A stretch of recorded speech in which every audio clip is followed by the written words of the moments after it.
So after it passes quality assurance, comes into Warren's workroom. Development, space. listening, quality Yeah. assurance.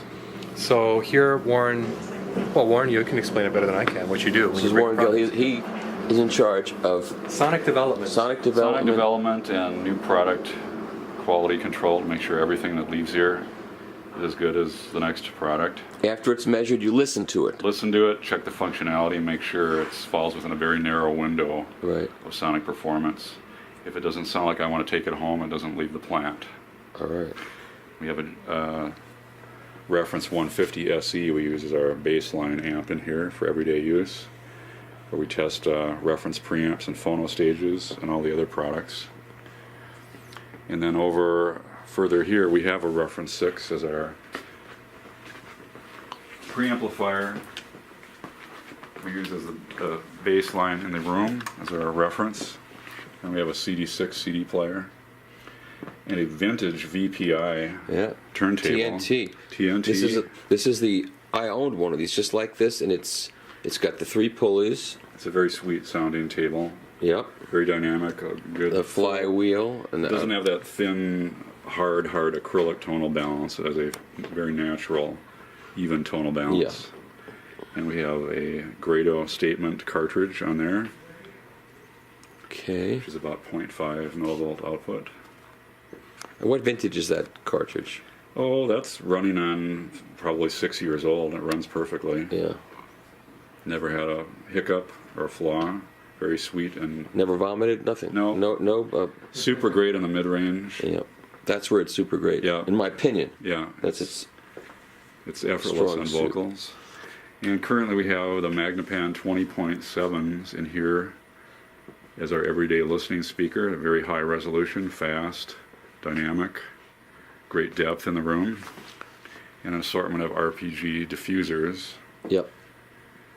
Both, Have them myself. yeah, they work good. They make the room disappear more, the boundaries of the room. That's the idea. And various ASC tube traps as well. And some vintage Magnaplanar timpanis over in this Yeah. corner. Let's see. For low resonance absorption. Right. Occasionally hold court in the speaker position, and we play them. Okay. And a vintage AM tube radio. I noticed that. Yeah. Probably the best sounding electronics in the place. But I'm. Hey, no. So here David will take the finalized product and he'll put the skin on. So whatever colors the customers ordered for the front panel, the side panel. Because they have a choice. buttons. They have a choice of silver or black. Is that- Exactly. yeah, Yep. yeah. Looks a lot better with everything on it. Our customers think so too. And where are all these panels all made locally? Not all of them. Some of them are outsourced, but Some are made locally. yeah, we try to make as much metalwork locally. Whoever has the best expertise, we go to. Right. And Yeah. so these Some processes. I mean, for example, like these knobs. they're not plastic. No, this is actually machined aluminum. It looks And like we've plastic. been accused that they're plastic. Right, People are like, right. oh, those cheap plastic knobs. Right. Like, well, They're anodized, if you too. feel them, they're actually, you can feel they're cold. That they have Yeah, some weight yep. to them. Oh, yeah. But they're made so nicely that people think they're You plastic. you pay a penalty for making something nicely. But this is a good example. I mean, this is a process that's not even doable in the U.S. This is a dual anodized process where it's black and where's that done? So this is done in Asia.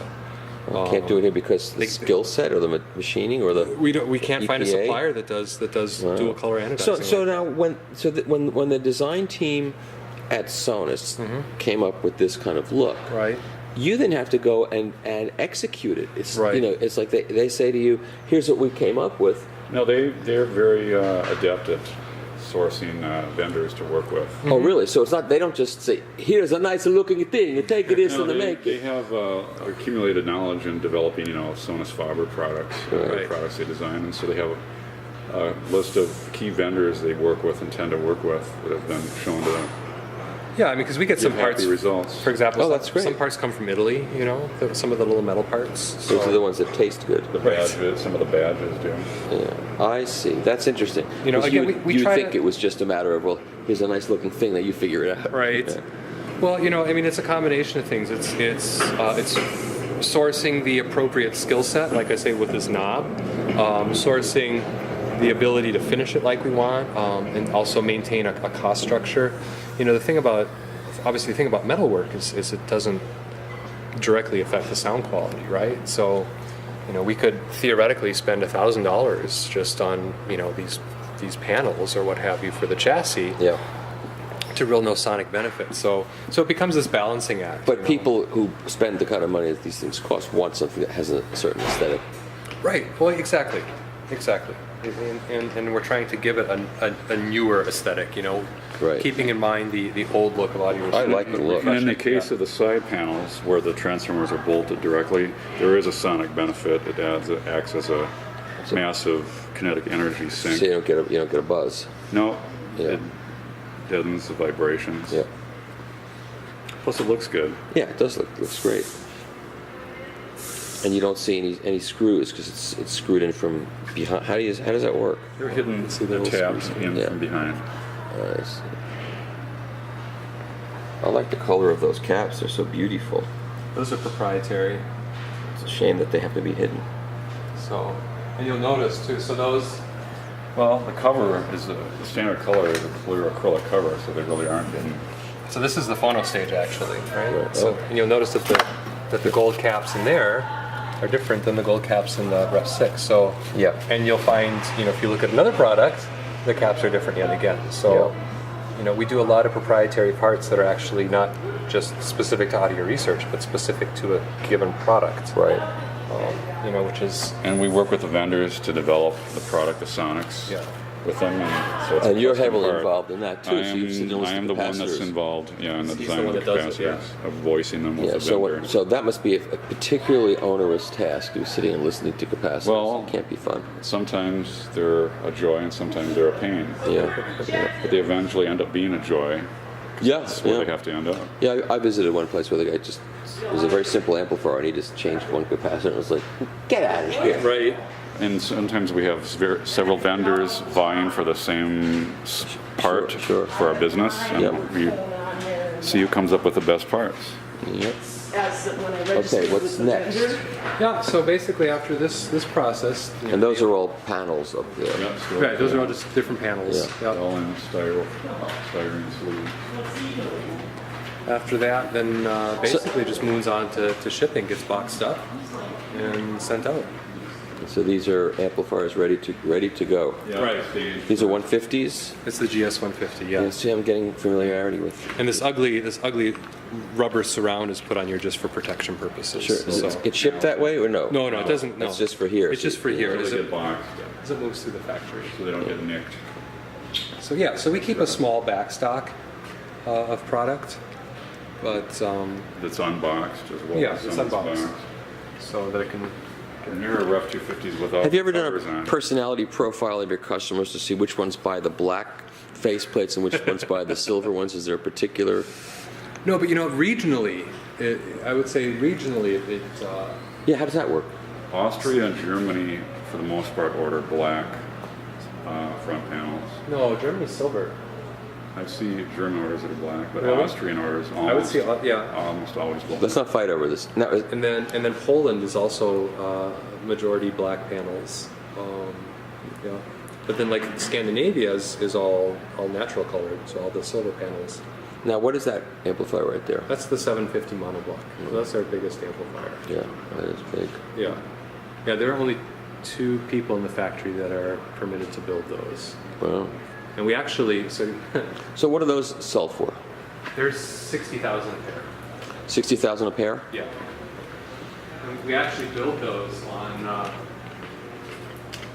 these engine hubs.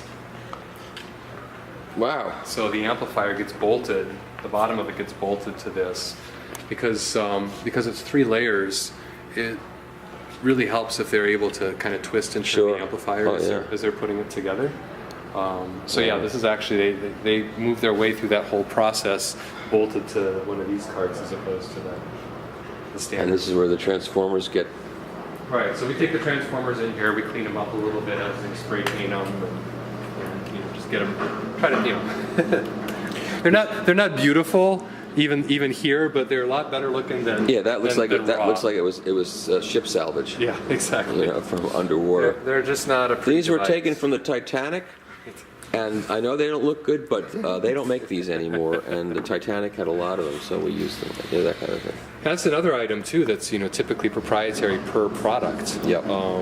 So there's not a lot of sharing transformers. So that we stock a lot of different transformers because each product has its own specific requirements. Yep. Now what's this? This is a. That's the chassis. The bottom. Why is this chassis here? I don't know why it's here. It's probably going to get some transformers. Oh, But I this see. This is the bottom part of the GS150 Yeah, amplifier. that makes sense. It's very beautiful. It is. It's a beautiful. It's a very expensive chassis because you can see, like here, this is all hand soldered, or say hand welded, and then it's hand sanded and finished. yeah, right. So there's loads of Oh, handwork. there's no like the folds don't show because it's And you can see, it's not perfect. I mean, you can tell it's done by hand. Yep. And then this all the laser etching. Yeah. Is it's not obviously it's not etched by hand, but Right. it's also a time-consuming process. What brand are these? Do you know?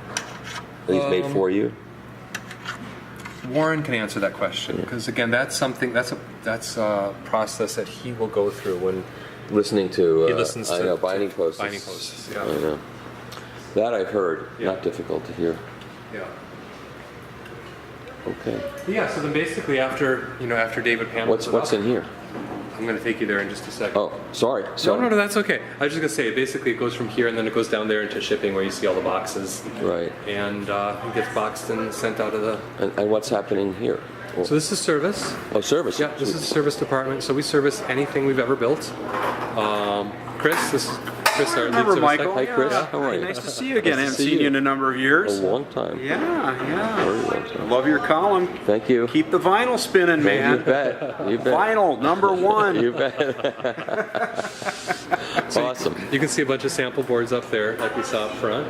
Right. So these guys will use those to reference whatever they're working on. But Audio Research prides itself in that we can fix, with the exception of a very few selection of products, we can fix anything we've ever built Wow. in the past 46 And years. how far back do the products 46 go? years. You get stuff from the early. We actually get stuff that's even older than Audio Research, so that original Electronic Industries. Wow. Chris will get that in, and he can still work on that too. Wow. Things like CD players. There are a couple of CD players we can't get the transports Yeah. anymore. And then what happens? They're out of luck. That happens all over the industry. I know. It's an unfortunate side That's the effect. great part about turntables. The other thing we do here is we break in all of our power tubes, or burn in all of our power tubes. Unfortunately, we don't have any tubes stuffed in here right now, but these are all custom machines that we built Just to just to burn in tubes. They're the power tubes. And what we'll do is we'll stuff the machines, and then we'll run the tubes for 2 days. Their electrical characteristics aren't stable until after about 2 days worth of use. wow. So the burn-in process allows us to stabilize the tube's characteristics, and then we measure the tubes. So you'll always notice on Audio Research power tubes that there are two numbers written on here, and these are two electrical characteristics that our guys measure and use for sorting. And the idea here is that You want to match the tubes. well, you want to match set, Transconductance. right? Yeah.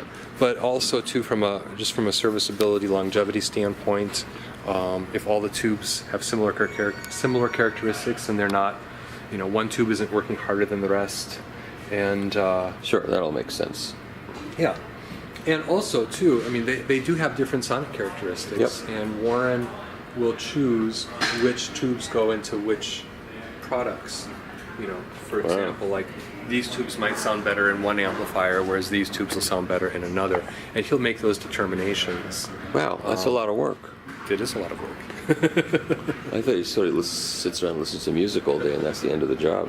I was going to say that's a job. Well, that is my job. What am I talking about? So, and you can see, I mean, we already buy these tubes pre-sorted. So we spend extra money with the manufacturer, and then after we get them, we sort even resort them further. again. Yeah. So Campaign. Okay, this is one of the. that's the big sound room. Yeah. So can we get a light on it? Sure, Do sure. they have lights in here? We do. We try to keep them a little more subtle because fluorescents are so horrible. But Okay, That was a this is listening mode. one of the listening rooms, and let's see what's in here right now. So we have, this is Alan Perkins' RPM turntable. You'll notice the looks. This was designed in the 1990s, and everybody copied this. I'm not going to mention the brands that copied it, Fikert, Clear Audio, but that was his look in the 1990s, and it's still a wonderful And turntable. a current tri-planar arm. Right, current triplanar arm, which is another Minnesota product. You got a Lyra Scala in there Lyra Scala with cartridge. cartridge, and then you have a Ref 6 here. Is that what? Ref 6 preamp and a Ref Phono 3 phono stage on the right. Yep, that's the phono. That's the Ref 6. And that's the CD9 CD player above that. Above that, okay. Is that currently in production? Yep. Shows you what I know. I don't know. Okay, and then these are the Aidas. Is it the Aida? Yeah. Sonus Faber. Aidas. And you're using those cable lifters, which people mock audiophiles for using because they can't possibly make a difference. But Right, they do. but they do. Yeah, they do. And they make a difference because static electricity gets accumulated in the cables when you're not Just proximity to the floor and the field interaction from the cable with the materials and the carpeting. Okay, people will scream about that, but we don't care if they scream, right? It don't The matter. system is good enough. They can It's scream. quite audible. Okay, so this is a good place to come and listen to music, which I hope Yeah. we'll do a little bit later. Can we do that today? Yeah. And the GS150 power amp stereo. Right, that's the one I heard at the Expona show. Right. Yeah. That room was spectacular. I still get tingly thinking about the sound in that room. And I'm not saying that because I'm here, because the sound in that room sucked. I would say so. We would That's expect just you the to. person that I am. That way, when I say something sounds really great, it means sit up and something. It means something. So there's a preamp that's getting built. It's actually the Ref 6 preamplifier.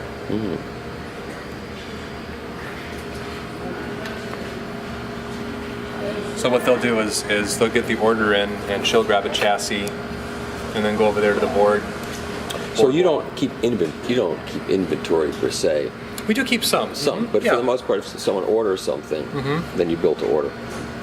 We keep unfinished or incomplete chassis typically. So like, this doesn't have any metalwork on it. Right. So we'll build it up, and finish it to this point, get it through all the testing, and then keep it unfinished. And then when order comes in, then we just put the panels on it. Because otherwise, it's usually a 3 to 5 day process Yeah. to build something.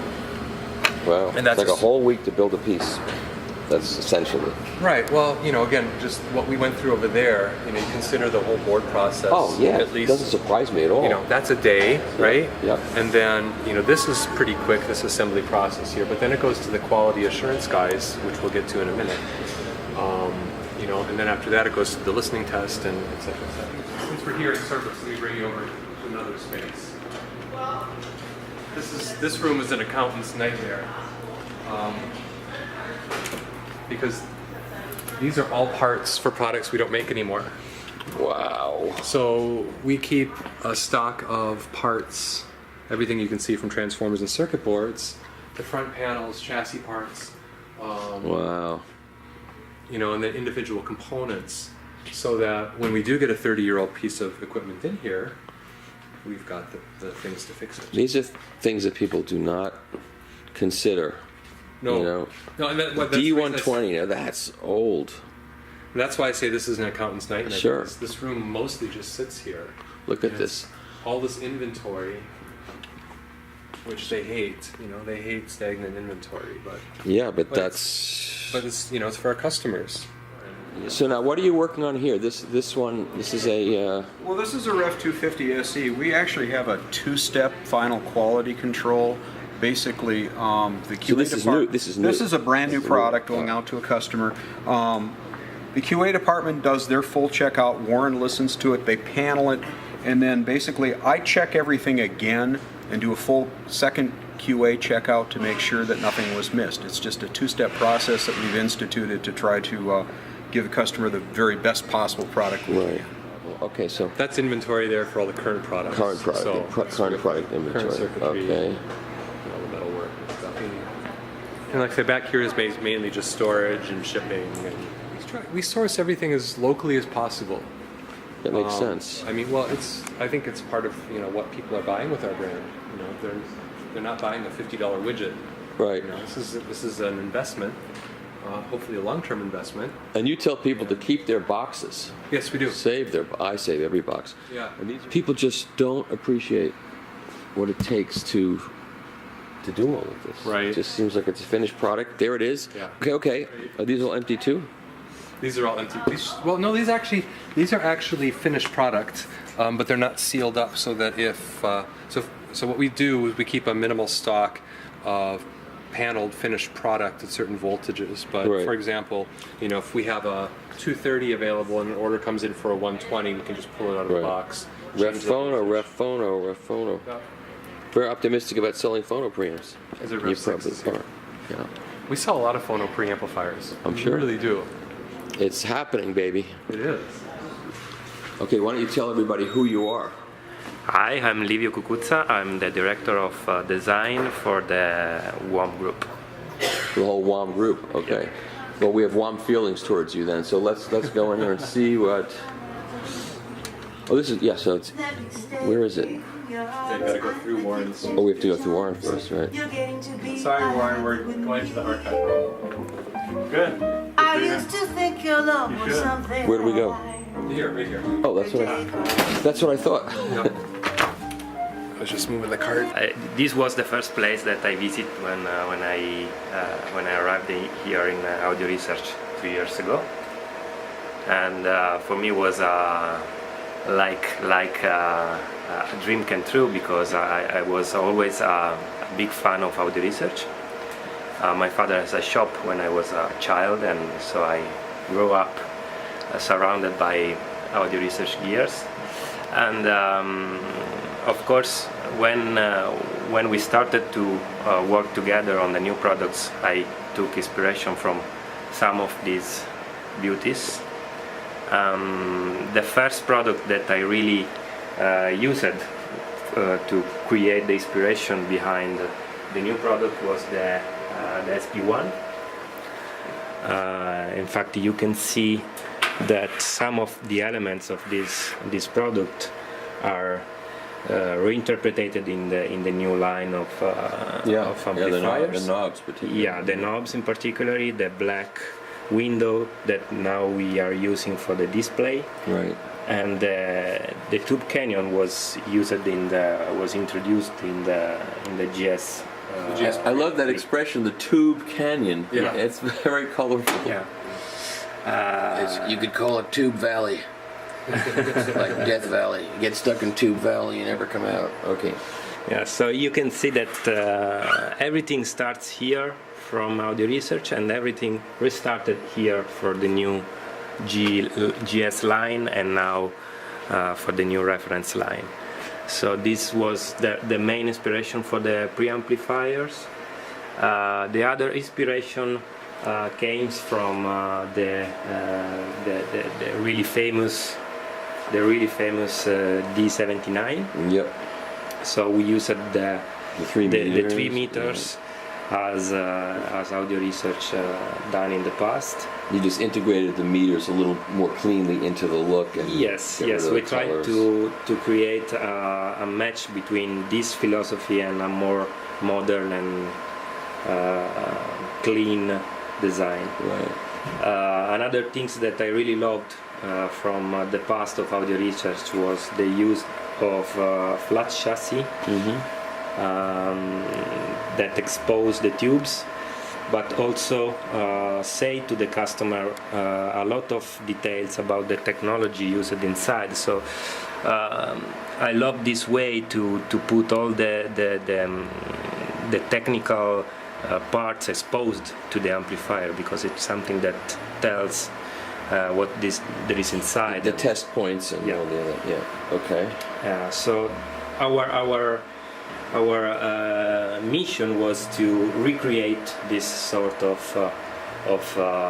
technical style that was. You're not going to bring back the Dymo label tape, though, are you? No. No. This is a little bit too much, but Yeah, because that has its own aesthetic. There are Dymo label maker connoisseurs that would probably like seeing that. But let's not listen to them. we used a lot of labels of the past on the top of the unit, all the warnings, all the graphics that they used in the past. Right. Now are not so functional because we don't have to put all the labels on the units. But I really like to use some of that because. So people don't kill themselves. Yeah, it's always a good thing. It also reminds to the past, to Yep. the story Yep. of the They have gold. How often do you? That's I've never seen anything. No, that was a special edition we did for Taiwan. The times for the Asian market. Yeah, they love that. They love that gold. But you also notice like the hole pattern in the top Yeah. panel of that Yeah. chassis, the little round holes is something else that Livio took as inspiration Yeah. in the new products. You copied it. Let's be Absolutely. honest. Yeah. This is the design. Right. We put element. We bring elements from Right. from other products and we put together.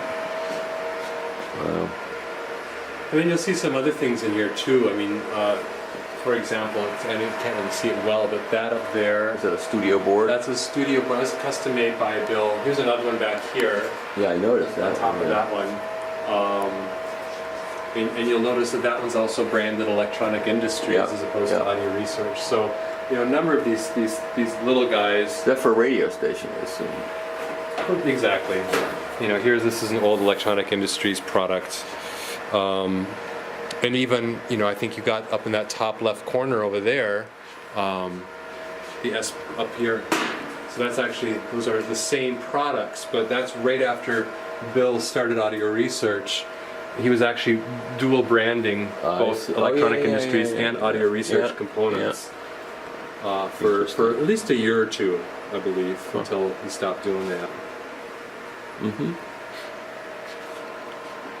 And there he is. For those who don't know And there's Bill. the gentleman, there's Bill. There he is. Hi, Bill. But here too, you look at these old amplifiers. You know, we were looking at the chassis of the GSI 150. Yes. This is the inspiration. But we were talking about those hand welded. It's the same, yeah. It's the same approach, yeah, right? yeah. And so Same that's approach. kind of the look that we were going for. Trying to recreate that aesthetic. There's some people that still swear by these things, you know. I swear to God, they do. Well, Mr. Vandersteen still does. He Yeah. puts on a lot of his speakers. Yeah, they just The love terminal those strips. things. Yeah. They're just not very user friendly. No, You know, if you're using- they limit to what you can use. That's the problem. People get very annoyed when they buy a very expensive speaker cable and then they can't use Can't it. use it. Yeah, exactly. And that was good back in the day when we were all using a lamp cord. Right. But I just heard a great story from a guy. He had a customer who came in to buy something, and he insisted on he's using a lamp cord. The guy says, "But I can tell you, all cable sounds the same. It can't. I'm an electrical engineer. It can't possibly make a difference." The guy would not even take the test. He wouldn't even listen. Right. Don't listen. Oh, no, I had that experience many times in retail, especially engineers. They if it measures Right. That's all. the same, then it's Yeah. going to sound the same. This is what we call the transistor room. And this is how you make a 50 cent part, a $5 part. So, manufacturer will build something to a, plus or minus 3% tolerance, which is well beyond what we find acceptable. Right. But there's no recourse to get a tighter tolerance from the Right. So manufacturer. you're going to do it yourself. So we buy them, and then we sort them, and we'll get, let's say 20 different variations within that assortment, and we'll only accept 7 of them. And then what we do is we use these little. Oh, I thought this is Paint where you things. make the audio research tie-dye shirts. No, that's the puffy someplace else. shirts. It's the puffy Oh, shirts. and that's someplace Yeah. else. Okay. But what they do is then they mark the transistors. You can see them. Oh, this one here, they've got little blue and white stripes Yeah. on them. Interesting. And so for the same reation we match tubes. Yeah, we sure. match Of course, yeah, that transistors. makes sense. And you look inside a reference Phono 3, for example. You see this little wacky. A lot of people they want to correct this kind of crooked piece of metal. That's but on purpose. That's actually there on purpose at that angle because it's a shield. and Warren determined that that's how it needed to be and where it needed to be. He does a lot with damping materials too, so you can see, for example, there's this piece of damping material in the back panel. Yep. You know, and we use actually 3 different types of damping materials. And I'll take you into engineering, but you've got to turn your camera off. Oh, okay. Like right now? Well, as soon as we walk in the store, yeah. This door right here? This door right here. Okay, I'm turning the camera off because we're not allowed. I'm allowed, and I can't show you what's in here.